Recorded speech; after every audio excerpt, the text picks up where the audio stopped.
What is going on, family? Welcome back for another REI Genius exclusive. We got our master class. This week, we have a special guest. We're going to be talking about marketing.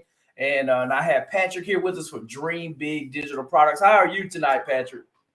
Johnny, I am doing awesome and even better now that I'm in front of you. And so I'm excited to share some really great tips, some SEO strategies. What I'm going to do this evening is I want to teach you, your audience, what are the strategies? What are the techniques? What are the SEO strategies that one needs to employ when you blog? I will say from my own experience, blogging is to me, blogging is king. Blogging is a way for you, and we'll talk about that a little bit later, to get out of that circle. And we should be ready to rock and roll. Johnny, tell me if you can see over my shoulder on the page that says REI Content Starter Pack. Yep. Yep. We Very can see well, it. very well. Wonderful. So, uh, what I'm going to start off with, and by the way, if Johnny, if there's some questions from your audience, please throw them my way. If Okay. Johnny, if there's a question that you have, please interrupt me. I love to be stopped, and to get clarification if need be. But what I'm going to start off, and this is a half hour, 40 minutes of pure value. So when we create blogs, and when I've created blogs, and I started blogging, gosh, about 15 years ago, or even more. But when we create blogs, we try to use a set strategy to creating them, and it's so that when we blog, we can leverage the power of blogging. We can leverage the Google in order to drive traffic to our websites. So with that said, the first thing you want to look at when you're going to blog is a compelling title. And that's the hook. The title of your blog is the hook that's going to attract a reader to read your content, to not to X out of a page, but to read what follows. So when you're going to create a blog, think very clearly about a compelling title. Now, you might say, hey, Patrick, that sounds great, but what does that mean exactly? And one tool that I use, and I'm going to share a bunch of free tools. One tool that I use in order to create a compelling title is coschedule.com. They have headline analyzer. And so whenever we create a blog, we always run it through this free app in order to get the to optimize for word balance, for the length, for what they call keyword density, and for sentiment. It's a really great tool so that when you write a title, you run it through CoSchedule, and it'll give you this information so that you can tweak it in such a way that it's a title that's, as I said, it's going to hook a reader. So that's number one. That's the first thing. The Okay. second thing, which is really important, is when you write a blog, you're writing for two audiences. You're writing for a motivated seller. Motivated sellers are querying questions or asking questions to Google, every day. And so they're looking for solutions to their problems. They're looking for ways to resolve their issues that they may have. So they're going to be Googling, how to sell a house that's fire damaged, or how to sell a house with foundation problems, or whatever the case may be. So they're looking for information. And what you want to do is you want to position yourself as an authority that answers that question. You want to position yourself as a resource for people that are looking for answers. That's really what blogging is all about. It's if I break it down in a nutshell, blogging is answering questions that people are asking on Google. It goes much more than that, but that's your first audience. Your second audience, unfortunately, but your second audience are those Google bots. So those Google bots that read your blog, they need to understand what is the topic, of your blog. They need to comprehend as much as they can, but the Google bots need to understand what's there.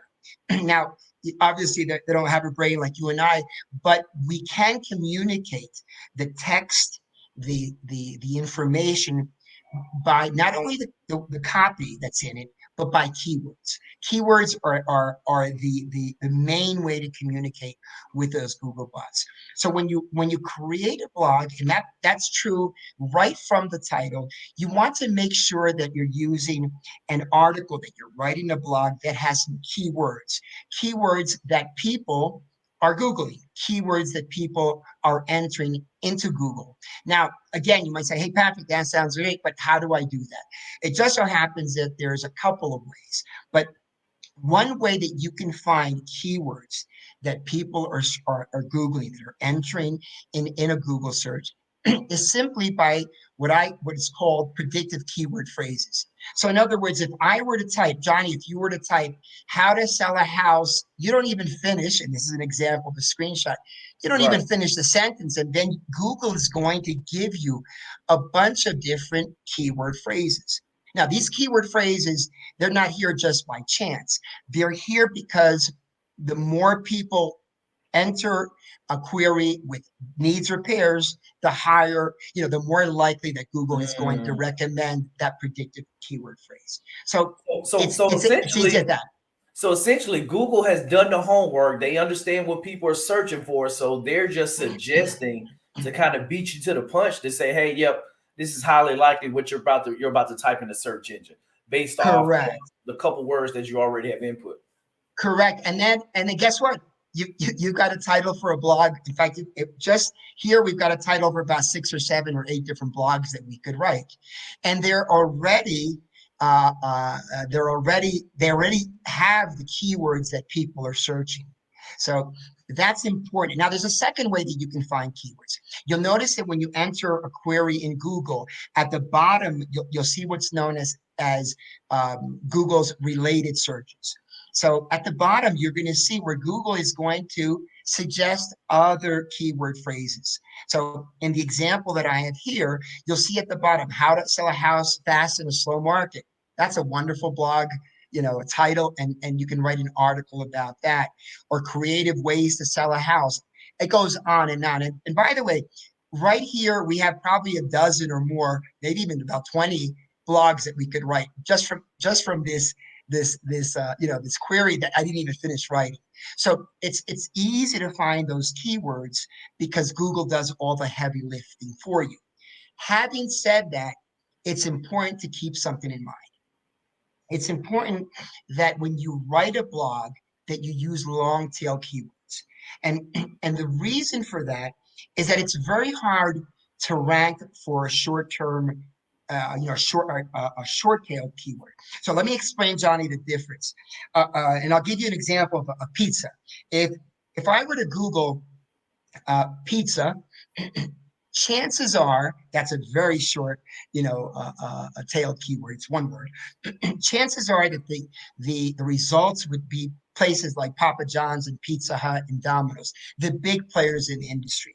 Now, if I owned a pizza shop back in my old neck of the woods in New Jersey, in Patterson, New Jersey, and it was Patrick's Pizza Shop, believe me, I would not wind up on that first page. I couldn't compete against, all these franchises. However, and this is key, if I use long tail keywords, the likelihood that I can wind up on what's known, on that search page, it's the search engine results page, on that first search page is skyrockets. It's much higher. For instance, if I were to write a blog about Patrick's Sicilian Pizza in Patterson, or the best pizza in Passaic County, or I think you get my drift. So if I use a longer tail keyword and somebody is driving through Patterson, or their ISP is in their phone is near Patterson, and they type pizza in Patterson, guess what?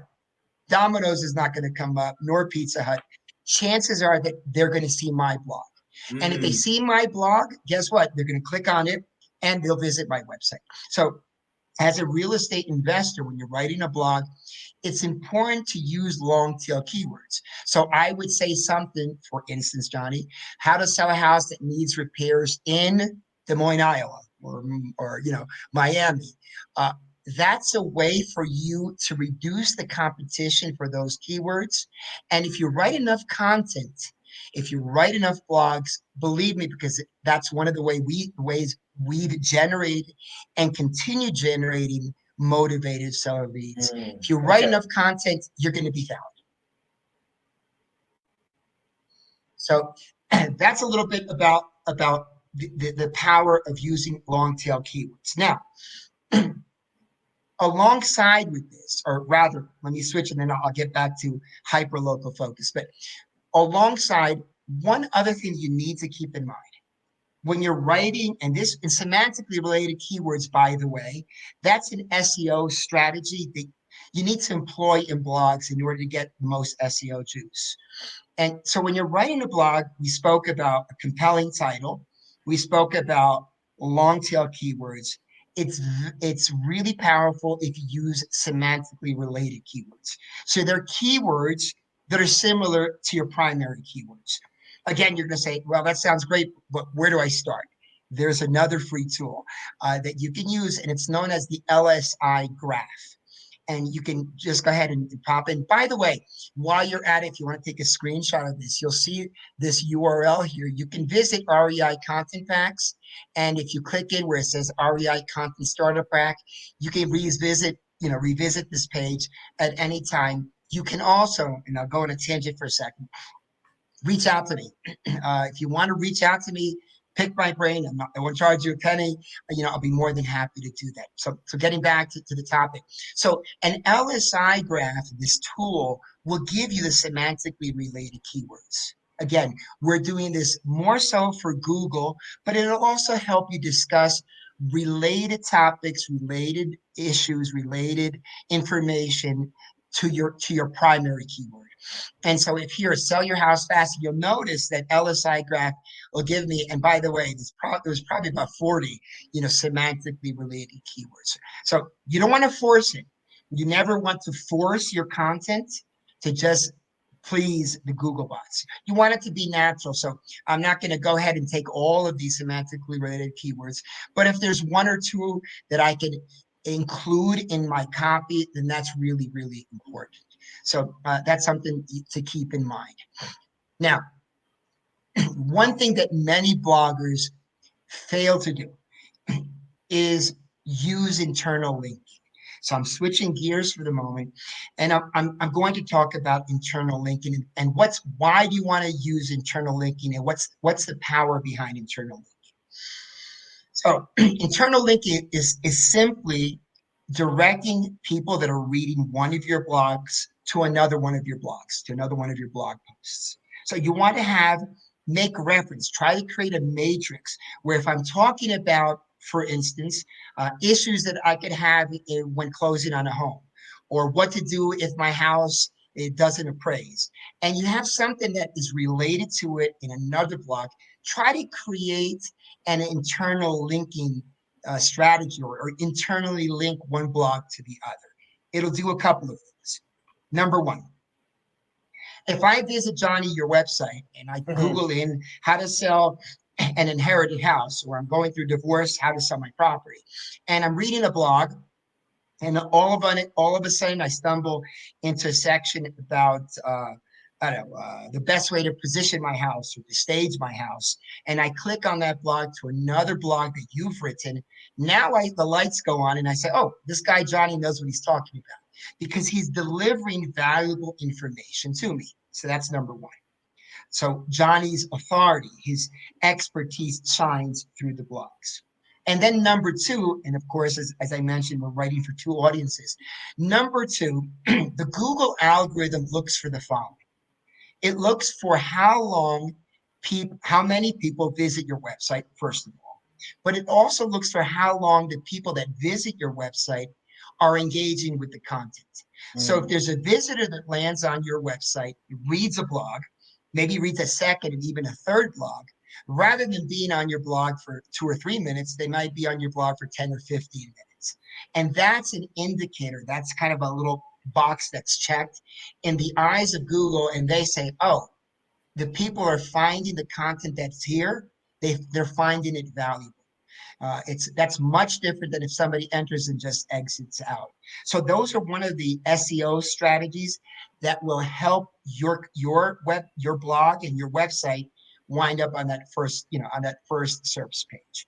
So keep that in mind. It's really important to make sure that whenever possible, you link to other content that you have, that other blogs that you've written.